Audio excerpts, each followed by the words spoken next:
हिंदी साहित्य संपूर्ण घटना चक्र क्विक रिवीजन विद आरती शर्मा। दोस्तों, आपको मेरे चैनल पसंद आए तो इसे लाइक करें, शेयर करें, सब्सक्राइब करें। साथ ही साथ मेरे वीडियोस के अगले नोटिफिकेशंस को पाने के लिए बेल आइकन को प्रेस करें। दोस्तों, आज हम करेंगे घटना चक्र का पार्ट 184 यानी 184, जिसमें हम देखेंगे दोस्तों अपना अगला विषय सर्वनाम। ठीक है, तो ध्यान से सुनेंगे। देखते हैं सर्वनाम क्या होता है। तो जो शब्द संज्ञा के स्थान पर प्रयोग किए जाते हैं, ठीक है, वो क्या होते हैं? सर्वनाम होते हैं। ठीक है, सर्वनाम को संज्ञा का प्रतिनिधि शब्द भी कहा जाता है। क्या? प्रतिनिधि शब्द भी कहा जाता है, ध्यान रखेंगे। ठीक है, इसके अलावा प्रतिनिधि शब्द भी कहा जाता है। इसके अलावा संज्ञा की पुनरुक्ति से बचते हैं इसमें। ठीक है, ध्यान रखेंगे, संज्ञा की पुनरुक्ति से बचते हैं। ठीक है, पुनरुक्ति मीन्स क्या होता है? यानी कि रिपीटेशन। ठीक है, रिपीटेशन से बचते हैं, यानी कि एक शब्द की यानी संज्ञा की, जैसे एक शब्द है संज्ञा राम, राम शब्द की दोबारा से पुनरुक्ति ना हो। ठीक है, तो हम राम की जगह क्या इस्तेमाल कर लेंगे? वह शब्द। ठीक है, तो ध्यान रखें। तो सर्वनाम क्या है? संज्ञा के स्थान पर प्रयोग होने वाले शब्द हैं सर्वनाम। ठीक है, ध्यान रखेंगे दोस्तों। अब इनके भेदों की बात की जाए तो इसके कुल भेद 6 होते हैं। कितने? कुल भेद 6 होते हैं, ध्यान रखेंगे, कुल भेद 6। ठीक है, तो ध्यान दे दोस्तों, सर्वनाम के कुल भेद कितने? 6। कौन कौन से? ध्यान देंगे, कुल भेद 6 होते हैं, जिसमें से ये नंबर याद रखें 6। ठीक है, कौन कौन से? एक होता है पुरुषवाचक। ठीक है, ध्यान से समझें, पुरुषवाचक। ठीक, फिर होता है दोस्तों निश्चयवाचक, मैं शॉर्ट में लिख रही हूँ निश्चय। ठीक है, दूसरा फिर है अनिश्चय, अनिश्चयवाचक। ठीक है, फिर होता है प्रश्नवाचक। क्या? प्रश्नवाचक। ठीक है, देखते जाएं, पुरुषवाचक, निश्चयवाचक, अनिश्चयवाचक, प्रश्नवाचक, संबंधवाचक। ठीक है, संबंधवाचक, ध्यान से समझें, संबंध। ठीक है, शब्द पर ध्यान दें। फिर है निजवाचक। ठीक है, निजवाचक। ठीक, तो ये भेद होते हैं किसके? सर्वनाम के। कितने? 6। ठीक, अब देखते हैं इसका पहला भेद। तो सर्वनाम का पहला भेद है दोस्तों पुरुषवाचक। कौन सा? पुरुषवाचक। ठीक है, अब ये 3 पुरुषों में बटा होता है। कितने में?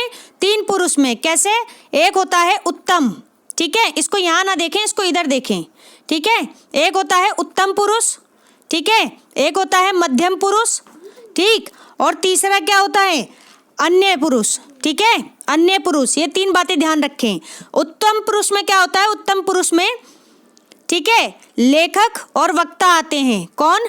लेखक या फिर वक्ता, ध्यान रखें, ये आते हैं किसमें? उत्तम पुरुष में। ठीक है, यानी कि जो लेखक होगा, वक्ता होगा, ठीक है, वह कौन होगा? मैं या फिर हम। ठीक, फिर आता है मध्यम पुरुष। ये पुरुष के अंतर्गत बता रही हूँ आपको। सर्वनाम का पहला भेद है पुरुषवाचक, जिसके अंतर्गत 3 पुरुष आते हैं, उत्तम पुरुष, मध्यम पुरुष, अन्य पुरुष। ठीक है, तो उत्तम पुरुष के अंतर्गत आएंगे लेखक और वक्ता, मध्यम पुरुष के अंतर्गत आएंगे दोस्तों पाठक और श्रोता। कौन? पाठक यानी कि पढ़ने वाला, ठीक है, और श्रोता यानी कि जो सुन रहा है, जिससे बात की जा रही है, श्रोता, सेकंड पर्सन। ठीक है, इसके बाद आता है अन्य पुरुष यानी कि थर्ड पर्सन। तो अन्य पुरुष में क्या होता है कि अन्य लोग आते हैं। कौन आते हैं? अन्य लोग। ठीक है, तो अन्य लोग कौन हो गए? जैसे कि आप, वह, यह, वे। ठीक है, तो ये ध्यान रखें। और पहले उत्तम पुरुष में कौन कौन हो गए? मैं, हम, ऐसे शब्द। ठीक, फिर है मध्यम पुरुष में हो गए तू, तुम और आप। तू, तुम और आप। और अन्य में हो गए दोस्तों, यानी कि इस वाले में, लास्ट वाले में, वह, यह या फिर वे। ठीक है, तो ये था पुरुषवाचक सर्वनाम। ठीक है, ध्यान रखेंगे। इसमें क्या होता है कि जो वक्ता यानी कि लेखक जो है उत्तम पुरुष में, ठीक है, अपने लिए मैं शब्द का इस्तेमाल करता है या फिर हम शब्द का। ठीक है, मध्यम में क्या होता है? पाठक और श्रोता किस शब्द का इस्तेमाल करते हैं? तू पाठक और श्रोता के लिए शब्द इस्तेमाल होता है तू, तुम या फिर आप, ठीक है। अन्य पुरुष में क्या होता है कि इसमें थर्ड पर्सन के लिए आप, वह, यह, वे, यानी कि अन्य जो चीजें होती हैं उनके लिए इस्तेमाल होता है। अब एक बात ध्यान दे दोस्तों, आप क्या है, आप शब्द पर ध्यान देंगे। आप मध्यम पुरुष में भी आता है और आप जो है अन्य पुरुष में भी आता है, साथ में आप जो है वो निजवाचक सर्वनाम में भी आता है, ठीक है। तो ध्यान रखेंगे ये आप शब्द जो है ये मध्यम पुरुष भी है, उत्तम पुरुष भी है, मध्यम पुरुष भी है, अन्य पुरुष भी है और निजवाचक सर्वनाम भी है, ठीक है। तो ये बातें ध्यान रखेंगे दोस्तों, ठीक। इसके बारे में आपको आगे डिटेल में बताया जाएगा। अगला होता है सर्वनाम का दूसरा भेद है दोस्तों निश्चयवाचक। कौन सा? निश्चयवाचक, ठीक है। निश्चयवाचक में क्या होता है कि बात जो होती है यानी कि निश्चित होती है, निश्चित बात का बोध होता है, एक निश्चित बात का बोध होता है। जैसे कि हम कहें कि कल वह जाएगा, कल वह जाएगा, निश्चित है कि वह कल जाएगा, ठीक है। या फिर कल वह 7 बजे जाएगा, तो उसने बता दिया कि कल वह 7 बजे जाएगा, कन्फर्म है, ठीक है। तो निश्चित होती हैं चीजें। इसी तरह से इसका तीसरा भेद होता है दोस्तों, क्या होता है तीसरा भेद? तो तीसरा भेद होता है अनिश्चयवाचक। कौन सा? अनिश्चयवाचक। ध्यान से समझिए इस बात को। अनिश्चयवाचक सर्वनाम, इसमें क्या होता है कि किसी वस्तु या व्यक्ति, ठीक है, के द्वारा निश्चित बोध होता है, ठीक है। किसी निश्चित बोध ना होना, निश्चित बोध ना होना, किसी बात का निश्चित बोध ना होना। इसके लिए पहचान के लिए शब्द हैं जैसे कि कोई, ठीक है, कोई हमारे घर में आया था, नहीं पता कि कौन आया था, निश्चित नहीं है, ठीक है। कुछ लोग बंगाली थे, कुछ लोग बंगाली थे, अब ये नहीं पता कि कितने लोग बंगाली थे, कुछ थे, ठीक है। अब वो कुछ लोग कौन थे तो ये नहीं पता, ठीक। इसके बाद है दोस्तों जैसे कि एक है कि कौन, तुम कौन हो, निश्चित नहीं है, पूछा जा रहा है कि तुम कौन हो, ठीक है। तो कौन यानी कि कोई भी पहचान नहीं हो रही, हम निश्चित नहीं कर पा रहे कि संबंधित व्यक्ति या वस्तु क्या है, ठीक है। तो ध्यान रखेंगे। तो ये था सर्वनाम का तीसरा भेद। चौथा भेद है दोस्तों, ध्यान देंगे, चौथा भेद कौन सा है? चौथा भेद है इसका सर्वनाम का प्रश्नवाचक। कौन सा? प्रश्नवाचक। ध्यान रखेंगे, इसके अंतर्गत क्या होता है कि जो वाक्य होता है, वाक्य कैसा होता है? प्रश्नवाचक होता है। कैसा? प्रश्नवाचक, ठीक है। यानी कि जिस वाक्य के अंत में हम प्रश्न चिन्ह लगाएं वह क्या हो जाएगा? प्रश्नवाचक, ठीक है। इसमें हम सवाल पूछते हैं, सवाल पूछते हैं, ठीक है। जैसे उसने क्या कहा था, ठीक है, हमारे तुम क्या लगते हो, ठीक है। ये कुछ ऐसे ऐसे यानी कि प्रश्न बनेगा, ठीक है। तो ध्यान रखें इस बात का। ये था सर्वनाम का चौथा भेद, ठीक है। अब देखते हैं पांचवा भेद। सर्वनाम का दोस्तों पांचवा भेद है कौन सा? ध्यान दें, संबंधवाचक, संबंधवाचक सर्वनाम, ठीक है। ध्यान से समझेंगे, संबंधवाचक सर्वनाम। इसमें क्या होता है, वह शब्द आते हैं जो संबंध को बताते हैं, संबंध को बताने वाले शब्दों को हम संबंधवाचक शब्द कहते हैं, ठीक है। यानी कि जैसी करनी वैसी भरनी, ये संबंध हो रहा है, यानी कि जैसा हम करेंगे वैसा हम भरेंगे। तो इसकी पहचान शब्द हैं जैसा, वैसा। ऐसे ही एक शब्द है जो, ठीक है, जो या फिर वही, ठीक है। यानी कि जो, जैसे कोई वाक्य बनाए, ठीक है, जो कल चर्चा में कहा गया था यह वही इंसान है, ठीक है। जो कल चर्चा में आया था, ऐसे समझो, यह वही इंसान है, यानी कहीं भी मतलब संबंध हो रहा है, जो कौन था वही, ठीक है। तो ये बात समझें, संबंध बताया जाता है इसमें, ठीक। इसके अलावा एक शब्द है जिसकी उसकी, जिसकी उसकी, ठीक है। ये शब्द हैं पहचान के लिए जिनसे कि संबंधों का पता चल रहा है। जिसकी उसकी से क्या, जैसे जिसकी लाठी उसकी भैंस, जिसकी लाठी उसकी भैंस, ठीक है। तो ये क्या हो गया? संबंध बता रहे हैं, ठीक है। ये हो गया हमारा सर्वनाम का पांचवा भेद, क्या? संबंधवाचक सर्वनाम। इसके बाद आता है दोस्तों सर्वनाम का छठा भेद। छठा भेद कौन सा है तो ध्यान दें, निजवाचक सर्वनाम। निजवाचक सर्वनाम, निज का अर्थ होता है दोस्तों अपना। क्या होता है? अपना। बात को ध्यान से समझते रहें, ठीक है। यानी कि वह शब्द जो कि अपने लिए या अपने बारे में बताने के लिए, ठीक है, इस्तेमाल होते हैं, वे क्या होते हैं? निजवाचक सर्वनाम। निजवाचक सर्वनाम। उदाहरण के लिए पहचान शब्द देखें कौन कौन से, जैसे कि अपना। अपना शब्द आएगा वाक्य में, ठीक है, अपना, सही। इसके बाद आप। आप, ठीक है। एक शब्द होता है अपने आप। अपने आप, ठीक है। तो जहां पर भी वाक्य में अपना, ठीक है, आप वाक्य देख लेंगे ध्यान से, ठीक। फिर है अपने आप, आपको रहने दें, अपने आप शब्द, अपना या फिर अपने आप या फिर स्वयं, ये कुछ शब्द हैं। अगर ऐसे शब्द वाक्य में आ रहे हैं तो दोस्तों वे क्या है? सर्वनाम है, ठीक है। तो ध्यान दें, निजवाचक सर्वनाम है, ठीक। तो इस तरह से हमने पढ़े सर्वनाम के 6 भेद, ठीक है। 6 भेद पढ़े,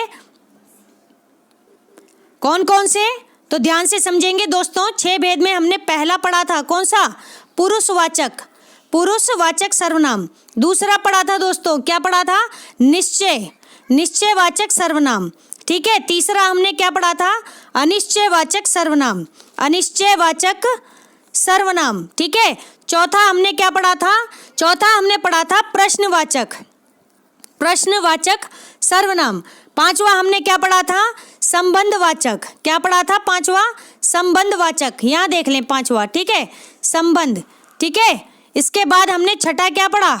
छठा पढ़ा हमने निजवाचक, ठीक है, निजवाचक। ये बातें ध्यान रखें। तो ये सभी सर्वनाम के भेद हैं, कितने? 6, ध्यान रखेंगे, ठीक है दोस्तों। ध्यान देंगे, यहाँ पर कुछ शब्द हैं, जैसे कि आप। सर्वनाम में शब्द है आप, वे, ये, हम, तुम, ठीक है, हम, तुम। ये सभी क्या हैं? ये सभी दोस्तों बहुवचन हैं। बहुवचन शब्द होते हैं। कैसे? बहुवचन, ठीक है। लेकिन जब हम किसी का आदर या सम्मान प्रकट करेंगे, आदर या सम्मान प्रकट करने के लिए जब हम इन शब्दों का इस्तेमाल करेंगे सर्वनाम में, ठीक है, तो ये क्या हो जाएंगे? ये एक व्यक्ति के लिए, ठीक है, यानी कि एक वचन बन जाएंगे, ठीक है, एक वचन हो जाएंगे, ध्यान रखेंगे। लेकिन वैसे क्या है? ये बहुवचन है, ठीक है, ध्यान रखें। इसके अलावा सर्वनाम में कारक चिन्ह कितने प्रयोग होते हैं? 7 होते हैं। कौन कौन से? ध्यान से सुन लें यहीं पर। एक होता है कर्ता, दूसरा कर्म, तीसरा करण, चौथा संप्रदान, पांचवा आपादान, छठा संबंध, ठीक है। एक और रह गया इसमें, ठीक। तो कुल मिलाकर के 7 होंगे। अधिकरण जो है वह इस्तेमाल नहीं होगा, ठीक है, ध्यान रखें। तो 7 होते हैं, जिनमें से ये 6 जो है इस्तेमाल होंगे, ऐसे है ये, ठीक है। तो इस प्रकार हमने देखे सर्वनाम की परिभाषा समझ ली, सर्वनाम के 6 भेद देख लिए हमने, ठीक है, और कारक के बारे में भी थोड़ा सा पढ़ लिया। अब देखते हैं दोस्तों सर्वनाम से संबंधित प्रश्न। तो ध्यान देंगे दोस्तों, गौर करेंगे। सर्वनाम का पहला प्रश्न है, कतिपय हिंदी वैयाकरणों। वैयाकरणों कौन होते हैं? जिन्होंने वैयाकरण ग्रंथों की रचना की है, या फिर जिनका संबंध व्याकरण, यानी कि ऐसे समझो, व्याकरणकर्ता को, ठीक है, क्या कहते हैं? वैयाकरण कहते हैं, वैयाकरण, ठीक है। तो कतिपय हिंदी वैयाकरणों द्वारा संज्ञा प्रतिनिधि, संज्ञा प्रतिनिधि शब्द का प्रयोग किसके लिए किया गया है? ठीक है, यानी एक शब्द इस्तेमाल होता है कतिपय हिंदी वैयाकरणों द्वारा क्या कि संज्ञा प्रतिनिधि। तो ये शब्द किसके लिए इस्तेमाल होता है? तो ध्यान रखें, ऑप्शन डी, सर्वनाम के लिए। किसके लिए? सर्वनाम के लिए संज्ञा प्रतिनिधि शब्द का इस्तेमाल होता है, ठीक है, ध्यान रखेंगे। तो दोस्तों ध्यान देंगे, व्याख्या है क्या सर्वनाम को संज्ञा का प्रतिनिधि भी कहा जाता है, ठीक है, ध्यान रखेंगे, इंपॉर्टेंट बात है, ध्यान रखें, संज्ञा को रिप्लेस करके सर्वनाम का इस्तेमाल किया जाता है, ठीक, ध्यान दें। अगला प्रश्न है दोस्तों, श्रोता के लिए, श्रोता के लिए किस सर्वनाम का प्रयोग किया जाता है? तो मैंने आपको बताया था, ठीक है, कि जो सर्वनाम में पुरुषवाचक होता है, उसके अंतर्गत जो उत्तम पुरुष होता है उसमें लेखक और वक्ता आते हैं, जबकि मध्यम पुरुष में कौन आते हैं? पाठक और श्रोता। तो इसका उत्तर क्या होगा? ऑप्शन बी, मध्यम पुरुष सर्वनाम, मध्यम पुरुषवाचक सर्वनाम, ये सही उत्तर है। किसका? श्रोता के लिए इस्तेमाल होने यानी कि श्रोता के लिए मध्यम पुरुषवाचक सर्वनाम का प्रयोग किया जाता है। ये हमारा प्रश्न था। इसका उत्तर है बी, मध्यम पुरुषवाचक सर्वनाम। ठीक है,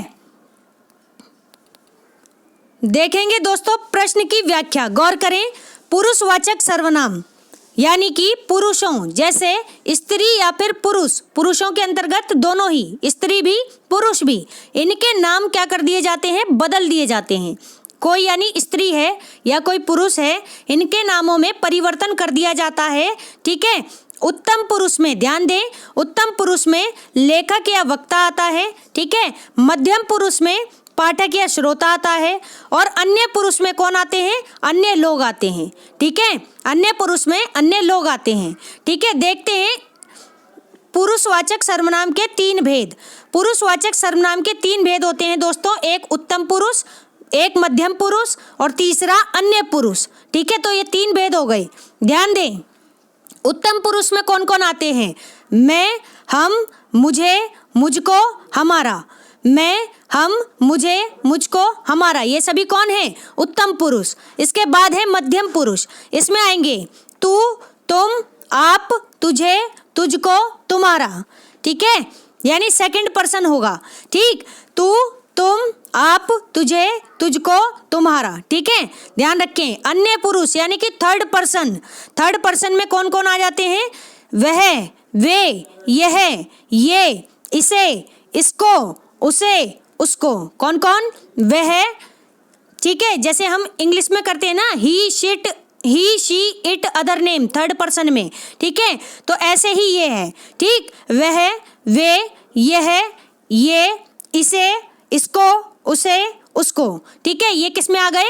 अन्य पुरुष में आ गए। तो ध्यान रखेंगे दोस्तों ये सभी महत्वपूर्ण बातें। ठीक है, तो इस प्रकार पुरुषवाचक सर्वनाम के भी 3 भेद होते हैं। कौन कौन? उत्तम पुरुष, मध्यम पुरुष, अन्य पुरुष। ठीक है, गौर करेंगे दोस्तों। ठीक है, ध्यान दें, अगला प्रश्न है, कोई और कुछ, कोई और कुछ आदि शब्दों का प्रयोग इनमें से किस सर्वनाम के लिए किया जाता है? कोई या कुछ जैसे शब्दों का प्रयोग किस सर्वनाम के लिए किया जाता है? तो मैंने आपको बताया था दोस्तों, जहां पर किसी वस्तु या व्यक्ति का, ठीक है, हमें निश्चित बोध ना हो, ठीक है, निश्चित बोध ना हो, ठीक है, वहां पर क्या होता है? अनिश्चयवाचक सर्वनाम होता है। तो ऑप्शन सी इसका सही उत्तर है, अनिश्चयवाचक सर्वनाम। अनिश्चयवाचक सर्वनाम है क्या? कोई और कुछ। ठीक है, जैसे शब्द। देखते हैं प्रश्न की व्याख्या। गौर करेंगे दोस्तों, ध्यान दें, प्रश्न की व्याख्या है, जिस सर्वनाम से किसी निश्चित वस्तु का बोध ना हो, जिस सर्वनाम से किसी निश्चित वस्तु का बोध ना हो, उसे अनिश्चयवाचक सर्वनाम कहते हैं। ठीक है, ये ध्यान रखो, बोध ना हो, ये शब्द ध्यान रखना है। तो आ शब्द लग जाने से ये पहले ही नेगेटिव हो गया। निश्चय में जब हमने आ लगा दिया तो ये नेगेटिव हो गया, यानी कि बोध ना होना। उदाहरण देखें, जैसे कोई, कुछ इत्यादि शब्द। कोई, कुछ इत्यादि शब्द से हमें पता चलता है कि ये कैसे शब्द हैं? अनिश्चयवाचक सर्वनाम है। ठीक है, ध्यान रखेंगे। अगला प्रश्न है दोस्तों, ध्यान देंगे, क्या है? जैसा करोगे वैसा भरोगे, जैसा करोगे वैसा भरोगे। इस पंक्ति में कौन सा सर्वनाम है? तो ध्यान रखें दोस्तों, मैंने आपको बताया था, जहां पर जैसा वैसा, जिसकी, उसकी, जिसकी, ठीक है, इस तरह के शब्द आए, ठीक है, तो वहां पर क्या होता है? संबंधवाचक सर्वनाम होता है। क्या होता है? संबंधवाचक सर्वनाम होता है। ठीक है, ध्यान रखेंगे। ऑप्शन सी इसका सही उत्तर है। ठीक है, देखते हैं प्रस्तुत प्रश्न की व्याख्या। ध्यान दें, प्रस्तुत वाक्य में संबंधवाचक सर्वनाम है। कौन सा? संबंधवाचक सर्वनाम है जिस सर्वनाम से दो वस्तुओं अथवा व्यक्तियों की पारस्परिक संबंध प्रकट होता है। जिस सर्वनाम से दो वस्तुओं अथवा व्यक्तियों के का आपस में यानी पारस्परिक संबंध प्रकट होता है उसे हम क्या कहते हैं दोस्तों? संबंधवाचक सर्वनाम। ठीक है, संबंधवाचक सर्वनाम कहते हैं, ध्यान रखेंगे। अगला प्रश्न है दोस्तों, ध्यान दें, क्या है, गौर करते हैं। यह काम मैं आप कर लूंगा, यह काम मैं आप कर लूंगा। ठीक है, मैं आपसे क्या अभिप्राय? मैं स्वयं कर लूंगा। ठीक है, तो इन पंक्तियों में आप क्या है? आप क्या है यानी कौन सा सर्वनाम है? तो ऑप्शन बी, निजवाचक सर्वनाम। निजवाचक सर्वनाम है किसमें? यह काम मैं स्वयं कर लूंगा या फिर यह काम मैं आप कर लूंगा। तो दोस्तों स्वयं जैसा शब्द नहीं आएगा पेपर में आएगा आप कर लूंगा, ताकि एग्जामिनर को पता है कि स्टूडेंट कहाँ पर कंफ्यूज होंगे। तो क्लियर करके रखना है अपने कॉन्सेप्ट को। ठीक है, तो मैं आप कर लूंगा। ठीक है, तो कंफ्यूज ना हो, इसे मध्यम पुरुष ना समझ बैठे, अन्य पुरुष ना समझे। ये क्या है? ये निजवाचक सर्वनाम के रूप में यहाँ पर इस्तेमाल हुआ है। देखते हैं प्रश्न की व्याख्या, गौर करेंगे दोस्तों, ध्यान दें। निजवाचक सर्वनाम का रूप आप है। क्या है? आप है। निजवाचक सर्वनाम आप का प्रयोग हम निम्न अर्थों में करते हैं। तो जो निजवाचक, निज मीन्स क्या होता है? अपना या फिर आप। ठीक है, तो ध्यान रखें। तो इसका प्रयोग हम निम्न अर्थों में करते हैं। क्या? देखते हैं। निजवाचक आप का प्रयोग किसी संज्ञा या सर्वनाम के निश्चय के लिए होता है। निश्चय के लिए होता है आप शब्द का प्रयोग। कौन से निज का? निजवाचक आप का। निजवाचक आप का प्रयोग। ठीक है, ये बात ध्यान रखें, संज्ञा या सर्वनाम के निश्चय के लिए। ठीक है, निश्चित करते हैं ये संज्ञा को या फिर सर्वनाम को। ठीक है, जैसे अभी हमने उदाहरण देखा था, तो उसमें मैं आप कर लूंगा, तो मैं क्या था? सर्वनाम था। ठीक है, और अगर मैं की जगह कोई नाम आ जाता तो संज्ञा हो जाती। ठीक है, तो ध्यान रखें। अगला है निजवाचक। निजवाचक आप का प्रयोग दूसरे व्यक्ति के निराकरण के लिए भी होता है। निजवाचक आप का प्रयोग दूसरे व्यक्ति के निराकरण के लिए भी होता है। जैसे कि हम किस में कर रहे थे? मध्यम पुरुष में। ठीक है, ये वही बात हो रही है, दूसरे व्यक्ति, सेकंड पर्सन के लिए भी इसका इस्तेमाल होता है। इस लाइन का ये अर्थ है, यानी कि पुरुषवाचक सर्वनाम के अंतर्गत मध्यम पुरुष में भी इसका इस्तेमाल होता है सेकंड पर्सन के रूप में। ठीक है, मध्यम पुरुष यानी सेकंड पर्सन। दो प्रयोग हो गए इसके। तीसरा है सर्वसाधारण के अर्थ में, यानी कि अन्य लोग। सर्वसाधारण का क्या अर्थ है? अन्य लोग, यानी कि थर्ड पर्सन के लिए भी हम आपका इस्तेमाल करते हैं। थर्ड पर्सन के लिए भी हम आपका इस्तेमाल करते हैं, आप सर्वनाम का। ठीक है, इसके अलावा अवधारणा के अर्थ में कभी कभी आपके साथ हम ही शब्द को भी जोड़ देते हैं। ठीक है, ही। ठीक है, ही क्या है? निपात शब्द हैं, यानी कि बल लगता है इनको बोलने में, वो निश्चित हो जाती है चीज। ठीक, तो कभी कभी हम अवधारणा के अर्थ में आपके साथ ही को भी जोड़ देते हैं। तो ये सभी दोस्तों क्या थे? निजवाचक सर्वनाम का रूप, यानी कि आप, इसके निम्न प्रयोग में अर्थ थे। ठीक है, तो ध्यान रखेंगे। अगला प्रश्न है, ध्यान दें। हिंदी के अन्य पुरुष के निश्चयवाचक सर्वनाम का अविकारी रूप कौन सा है? तो अविकारी रूप पूछ रहे हैं दोस्तों, ऑप्शन ए। हिंदी के अन्य पुरुष से अभिप्राय थर्ड पर्सन। ठीक है, तो अन्य पुरुष कहाँ था? पुरुषवाचक सर्वनाम के अंतर्गत थर्ड पर्सन था, यानी अन्य पुरुष, सर्वसाधारण। ठीक है, तो इसके हम निश्चयवाचक सर्वनाम का अविकारी रूप हमें बताना है। ऑप्शन ए, वह क्या है? हिंदी के अन्य पुरुष के निश्चयवाचक सर्वनाम का अविकारी रूप है। ठीक है, तो ध्यान रखें, व्याख्या में भी यही बात दोहराई गई है। ठीक है, अगला प्रश्न है दोस्तों, ध्यान देंगे, क्या है? निम्नलिखित में से कौन सा शब्द सर्वनाम नहीं है? निम्नलिखित में से कौन सा शब्द सर्वनाम नहीं है? तो ऑप्शन डी, 10 गुना। 10 गुना जो शब्द है वह सर्वनाम नहीं है। क्यों? क्योंकि 10 गुना, 10 एक संख्या है, गुना यानी कि 10 के मल्टीपल में है। ठीक है, ये क्या है? एक विशेषण है। 10 गुना एक विशेषण शब्द है, यह निश्चित संख्यावाचक विशेषण के अंतर्गत आता है। किसके अंतर्गत? निश्चित संख्यावाचक, यानी कि जहां पर संख्या निश्चित हो ऐसे सर्वनाम विशेषण सॉरी, ठीक है। तो निश्चित संख्यावाचक विशेषण के अंतर्गत आता है 10 गुना विशेषण शब्द, ठीक है। इसके अलावा कौन, उसने, कोई, ये सब क्या है? सर्वनाम के भेद हैं, ठीक है। ये सभी क्या है? सर्वनाम है। कौन, जैसे ही हम कौन बोलते हैं तो क्या हो गया? अनिश्चयवाचक सर्वनाम, अनिश्चयवाचक, ठीक है, ध्यान रखें। ऐसे ही कोई में भी क्या है? अनिश्चयवाचक है, ठीक है। कोई में भी हमारा अनिश्चयवाचक है, ध्यान रखेंगे, ठीक है। तो ये थे हमारे क्या? सर्वनाम और उसके भेद। तो दोस्तों ध्यान रखें, इस प्रश्न का सही उत्तर है क्या? ऑप्शन डी, 10 गुना।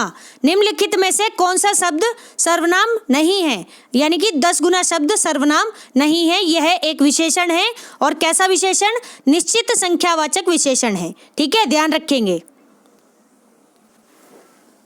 तो दोस्तों हमारा आज का विषय यही समाप्त होता है। Thanks for watching. अगर आपको मेरे वीडियोस पसंद आ रहे हैं तो इन्हें लाइक करें, शेयर करें, मेरे चैनल को सब्सक्राइब करें। साथ ही साथ मेरे वीडियोस के अगले नोटिफिकेशंस को पाने के लिए बेल आइकन को प्रेस करें। धन्यवाद दोस्तों।